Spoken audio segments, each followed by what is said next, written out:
Canada's logging industry devours forests crucial to fighting climate change. Please subscribe and like. But a new study using nearly half a century of data from the provinces of Ontario and Quebec, two of the country's main commercial logging regions, reveals that harvesting trees has inflicted severe damage on the boreal forest that will be difficult to reverse. While nearly 56 million acres of well-established trees at least a century old remain in the region, logging has shattered this forest, leaving behind a patchwork of isolated stands of trees that has created a landscape less able to support wildlife, according to the study. And it has made the land more susceptible to wildfire, scientists say.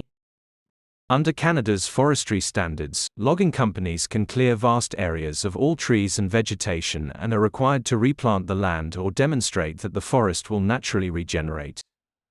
Canadian officials did not directly address questions about the study's findings, providing only a written statement broadly, citing the country's efforts to preserve the boreal forest.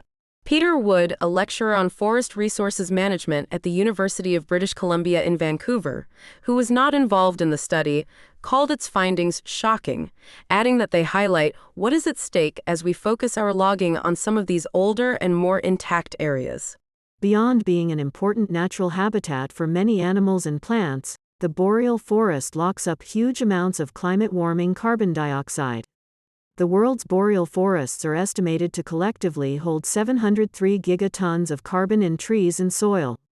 The world's tropical forests, by comparison, store about 375 gigatons of carbon.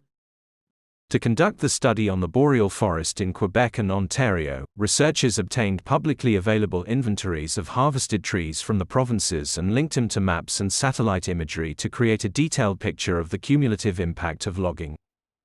Replanting land after cutting older trees yields younger forests that are ecologically compromised, Professor Mackey said. They hold less carbon, are generally more vulnerable to disease and insect infestations, and are poor habitats for the many animals and plants that depend on old forest homes to thrive or, in some cases, to survive.